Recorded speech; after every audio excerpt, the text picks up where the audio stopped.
Assalamualaikum warahmatullahi wabarakatuh. Buat teman-teman dimanapun Anda berada, saya ingin menginformasikan masalah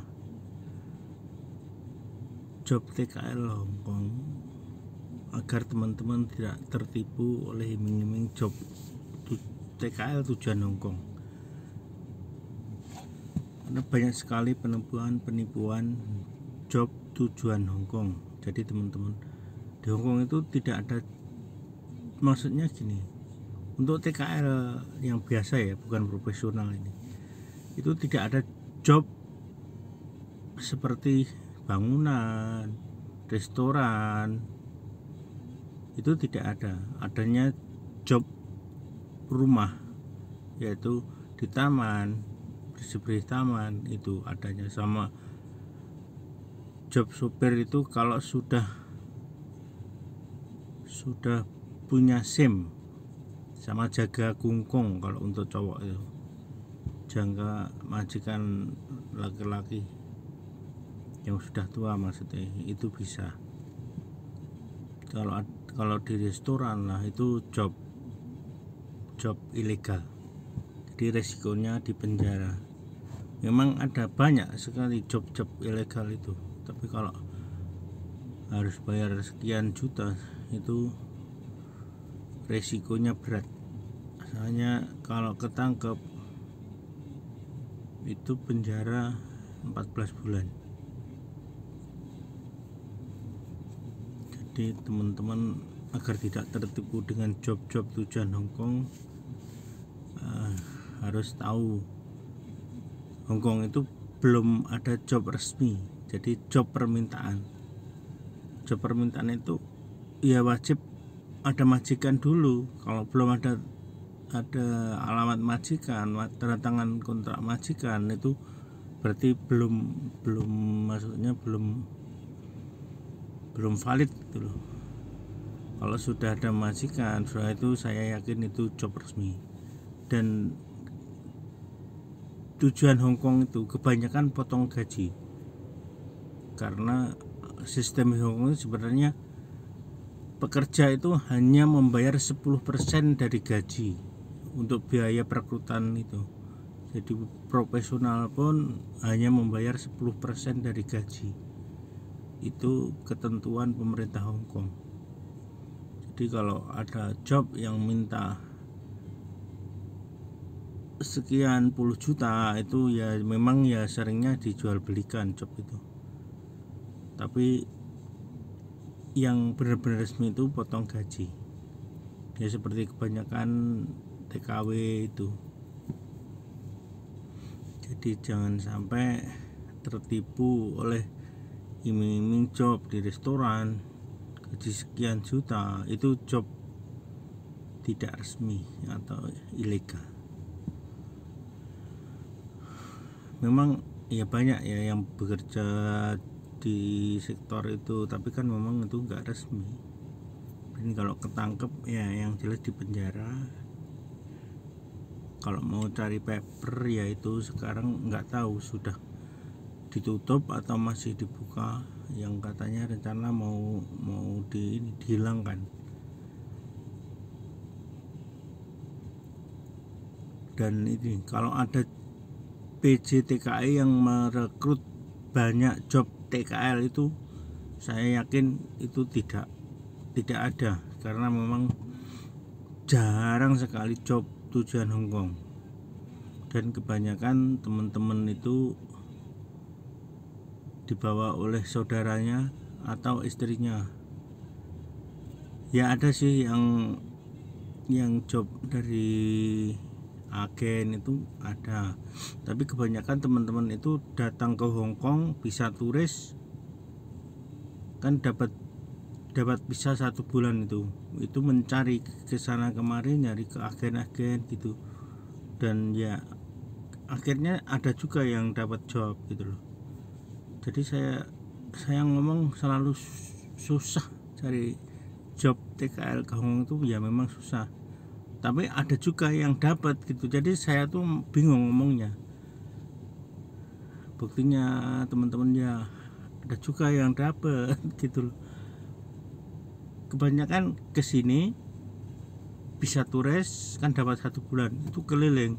Kalau 1 bulan habis itu masih bisa diperpanjang dengan cara keluar ke Cina atau ke Makau. Setelah masuk kan dapat job lagi 1 bulan. Itu begitu caranya. Dan setelah dapat job semuanya komplit tanda tangan lah, itu pulang dulu ke Indonesia. Setelah bisa turun baru ke Hongkong lagi. Begitu kebanyakan caranya.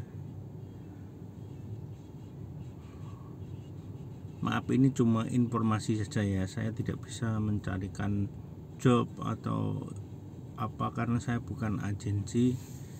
Yang jelas caranya teman-teman ya kayak gitu, terutama bahasa ya, karena bahasa itu percakapan langsung dengan majikan kalau memang mau cari ke Hongkong. Ya untuk awal gajinya standar yaitu 4.630-an itu, tapi ya kalau majikan baik walaupun di rumah ya dinaikkan, tapi maksimal itu kebanyakan sampai 7.000 saja kalau tidak mencari SIM. Tapi kalau mencari SIM ya lain. Yang jelas mencari SIM itu 2 kali lipat gaji standar itu minimal. Kenapa saya selalu menyarankan cari SIM buat cowok ya ini? Karena kalau kita ingin pulang ke Indonesia, maksudnya mau istirahat setahun 2 tahun, kita kan sudah punya SIM. Jadi teman di sini pun sering dapat informasi job gitu loh.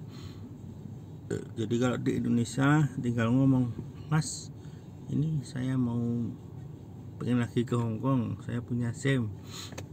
Terus pengalaman saya sudah tahu daerah ini, itu gampang sekali mendapat job gitu loh. Jadi SIM itu senjata buat mencari pekerjaan di Hongkong, khususnya cowok. Karena semakin kita paham daerah Hongkong, semakin mahal gajinya. Karena majikan yang jelas kan suka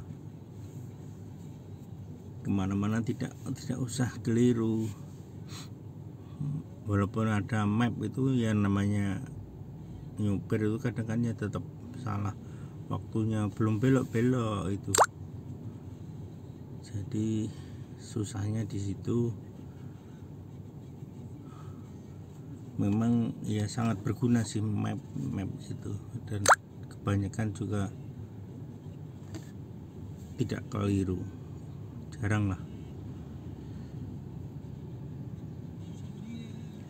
Jadi teman-teman yang mungkin dapat job melalui agensi itu, kalau banyak yang maksudnya merekrut banyak orang, itu saya masih ragu, belum tentu kebenarannya. Tapi kalau ada job 1-2 itu ya 90% bener. Tapi kalau jobnya di bangunan, di restoran itu masih belum, maksudnya belum begitu pasti gitu loh. Tapi ada juga yang majikan memang job kita kan di rumah tapi dipekerjakan di restoran, itu ada juga. Tapi ya memang menyalahi prosedur, dan kalau ketangkep kita di penjara, bosnya juga di penjara, kena denda. Yang jelas kena denda. Saya dulu pertama kali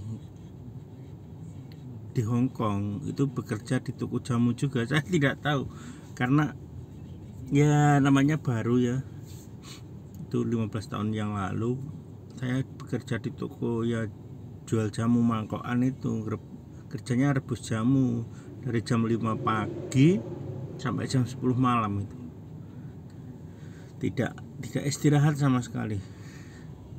Karena rebus jamu itu pokoknya mulai jam 10 pagi, jam 9 lah, jam 9 pagi itu rebus jamu itu tidak berhenti. Untuk yang ini yang mangkokan itu. Tapi kalau yang dijual pakai pakai botol itu, saya itu rebus dari jam 5 pagi terus jam 8 sampai jam 8 selesai itu. Kan ada yang sebagian diisikan ke botol terus taruh di depan gitu. Dan saya juga itu jualin di depan. Saya kan tidak tahu kalau itu ternyata pelanggaran.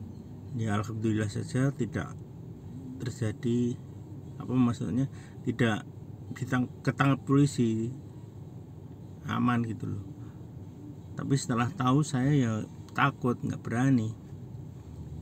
5 tahun waktu itu di ikut majikan itu. Dan yang ngambil kan kakeknya, dan kungkungnya itu meninggal. Akhirnya bos tidak bisa mengambil saya, terus saya nyari ke majikan kedua. Di situ saya mulai bekerja sebagai supir.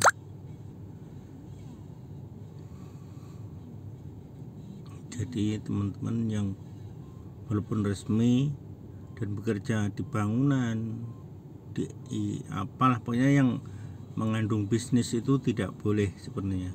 Tapi ya kalau memang bekerja seperti itu ya hati-hati. Saya sarankan jangan sampai live yang tidak sesuai dengan job kita, karena akan bermasalah apabila ada teman yang tidak suka dan melaporkan, itu kita bisa kena juga. Jadi saya sarankan untuk tidak memvideokan atau melivekan pekerjaan kita yang tidak sesuai dengan job, karena beresiko. Dan sekian saja. Wassalamualaikum warahmatullahi wabarakatuh.